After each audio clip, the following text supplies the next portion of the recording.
یہ کہانی سنے کئی دن گزر گئے۔ چونن کا جی اس جنگل کو دیکھنے کے لیے چاہنے لگا۔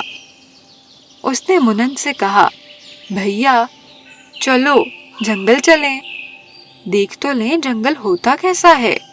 میں نے آج تک نہیں دیکھا شیر، چیتے، ریچھ، بھیڑیے اور لکڑ بھگے کیسے ہوتے ہیں۔ میں نے ان کو بھی نہیں دیکھا۔ میرا جی انہیں دیکھنے کو بہت چاہتا ہے۔ بھیا ہماری اماں نے ہمیں وہاں جانے سے روکا ہے، اس میں ضرور کچھ ہمارا ہی فائدہ ہوگا، ہمیں ان کا کہنا ماننا چاہیے۔ پھر ہم ان سے کہہ بھی چکے ہیں کہ ہم ان کی بات مانیں گے اور جنگل نہیں جائیں گے۔ ایک بار چلے جانے میں حرج ہی کیا ہے، ابھی ابھی لوٹ آئیں گے، اماں کو خبر بھی نہ ہوگی، ذرا جی بہل جائے گا، نئی نئی چیزیں دیکھنے میں آئیں گی، نئے نئے پیڑ، نئے نئے پودے اور نئے نئے اور رنگ رنگ کے پھول دیکھنے کو ملیں گے۔ ایک ہی جگہ رہتے رہتے میرا تو جی گھبرا گیا۔ اور بھیا یہ بھی تو ہے کہ ہم نے ان جنگل کے درندوں کا کیا بگاڑا ہے کہ یہ ہمیں مار ڈالیں گے۔ ہم نے کوئی خطا کی ہو، کوئی قصور کیا ہو، کوئی بھول چوک ہم سے ہو گئی ہو تو بھی خیر، بے قصور بے خطا آخر وہ ہمیں کیوں ماریں گے؟ بھیا یوں سمجھو کہ ہم جنگلی درندوں کا کھانا ہے، وہ ہمیں شکار کر کے اپنا پیٹ بھرتے ہیں۔ پھر دنیا میں کون طاقتور اور زبردست کسی خطا اور قصور کو دیکھتا ہے؟ اول تو وہ یوں ہی چیر پھاڑ کر چٹ کر جاتے ہیں، رہی خطا تو ان کے لیے خطا نکال لینی کیا مشکل ہے، جو بھی جھوٹا سچا الزام چاہا لگا دیا اور جس کمزور کو دیکھا اسے کچا چبا ڈالا۔ اماں نے ایک بار بتایا تھا کہ طاقت کا نشہ انصاف اور رحم نہیں دیکھتا، طاقت اپنا کام نکالنے کے لیے جو چال بھی چل سکتی ہے اس کے چلنے میں دریغ نہیں کرتی۔ اب ایسا بھی کیا اندھیر ہے کہ بے خطا بے قصور کوئی کسی کو نگل جائے؟ بھیا وہ کہانی بھول گئے جو ایک دفعہ اماں نے ہمیں سنائی تھی؟ اس کو سن کر تو ایسا معلوم ہوتا ہے کہ کمزور کی پرواہ کوئی نہیں کرتا، اس لیے اگر مقابلے کی تاب نہ ہو تو کم سے کم ہم کسی محفوظ جگہ تو رہیں۔ وہ کہانی کیا تھی؟ مجھے تو یاد نہیں رہی۔ واہ بھیا اتنی جلدی بھول گئے؟ اماں کہتی تھیں کہ یوں تو جنگل کے سارے درندے ہی خطرناک ہیں، مگر دھوکے اور فریب میں میاں بھیڑیے سب سے بڑھے ہوئے۔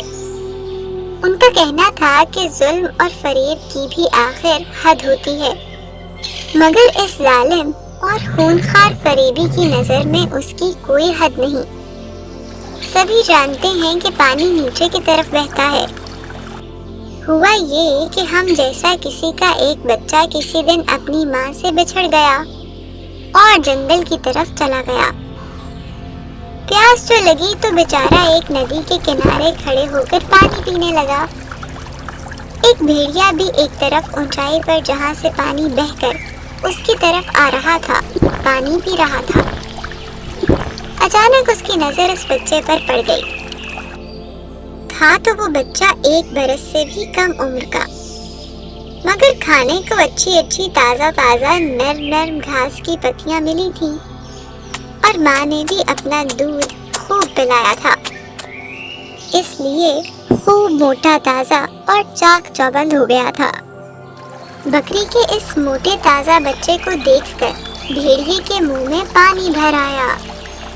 اس نے سوچا کہ کسی نہ کسی بہانے اس بچے کو چٹ کرنا چاہیے۔ پاس آ کر بولا، ابیو میمنے، تو ہمارا پانی جھوٹا کر رہا ہے، اب ہم تیرا جھوٹا پانی پئیں۔ بچے نے بھیڑیے کی صورت دیکھی، آگ کے شعلوں کی طرح اس کی آنکھوں کی چمک دیکھی، اس کے پنجوں کے تیز تیز ناخن دیکھے۔ یہ دیکھ کر تو وہ اتنا ڈر گیا کہ کاٹو تو لہو نہیں بدن میں۔ بولا، سرکار، میں بھلا یہ پانی جھوٹا کیسے کر سکتا ہوں؟ دیکھیے تو صحیح، پانی تو آپ کی طرف سے آ رہا ہے۔ حضور، آپ کا جھوٹا پانی میں پی رہا ہوں۔ اب باتیں بناتا ہے، چھٹانگ بھر کی جان اور گز بھر کی زبان۔ تو گویا ہم جھوٹ بول رہے ہیں۔ تیری سزا یہی ہے کہ تجھے چیر پھاڑ کر چٹ کر لیا جائے۔ تو بڑا بے ادب، بد زبان اور گستاخ ہے۔ تو نے 1 سال پہلے بھی ایسی ہی بے ادبی، بد زبانی اور گستاخی کی تھی۔ یہ سن کر تو میمنہ کانپ گیا، منہ سے بات تک نکلنی مشکل ہو گئی۔ بڑی ہمت کر کے ڈرتے ڈرتے کہا، سرکار، میری عمر تو ابھی 1 سال سے بھی کم ہے۔ 1 سال پہلے میں تھا کہاں کہ آپ سے گستاخی اور بد زبانی کرتا۔ مگر سچ ہے، بگڑتی ہے جس وقت ظالم کی نیت، نہیں کام آتی دلیل اور حجت۔ میمنے کا جواب سن کر تو بھیڑیا اور بھی طیش میں آ گیا اور غصے میں آپے سے باہر ہو کر بولا، ابے تو نہ ہوگا، تیری ماں ہوگی۔ تو نے نہیں تو اس نے بے ادبی اور گستاخی اور بد زبانی کی ہوگی۔ تم سب ایک ہی تھیلی کے چٹے بٹے ہو، نہیں تو وہاں مارے جہاں پانی بھی نہ ملے۔ بیچارہ میمنہ کیا کرتا؟ کر تو کر، نہیں تو خدا کے غضب سے ڈر۔ بھیڑیے نے اس زور سے پنجہ مارا کہ وہ چاروں شانے چت زمین پر جا پڑا۔ پھر چیر پھاڑ کر بکری کے اس بیچارے بچے کو آن کی آن میں چٹ کر گیا۔ تو بھیا، کمزور کو ستانے اور دکھ پہنچانے اور اسے مار ڈالنے کے لیے بہانہ چاہیے۔ ظالم کے لیے کوئی بہانہ گھڑ لینا کون سی بڑی بات ہے؟ میں تو اپنی اماں کا کہنا مانوں گا اور جو کچھ بھی ان سے کہہ چکا ہوں وہی کروں گا، اور جنگل میں جانے کو کبھی تیار نہ ہوں گا۔ میرا کہنا مانو تو بھیا تم بھی نہ جاؤ۔ چنن نے دیکھا کہ ملن کسی طرح چلنے پر راضی نہیں ہوتا اور باتیں بنا بنا کر اور کہانیاں سنا سنا کر مجھے بھی روکنا چاہتا ہے، تو یہ بات اسے پسند نہیں آئی اور وہ اکیلا ہی جانے پر تیار ہو گیا۔ اور ایک دن بس چل کھڑا ہوا۔ جنگل پہنچا تو اس نے طرح طرح کی جھاڑیاں دیکھیں۔ اسے قسم قسم کے پودے نظر آئے، اونچے اونچے اور گھنے گھنے پیڑ دکھائی دیے۔ قدرتی رنگ برنگے پھولوں سے جنگل بڑا مہک رہا تھا۔ چنن نے پودوں اور جھاڑیوں کی نرم اور سرسبز پتیاں دیکھیں تو اس کے منہ میں پانی بھر آیا۔ جھٹ ان کو کھانے لگا۔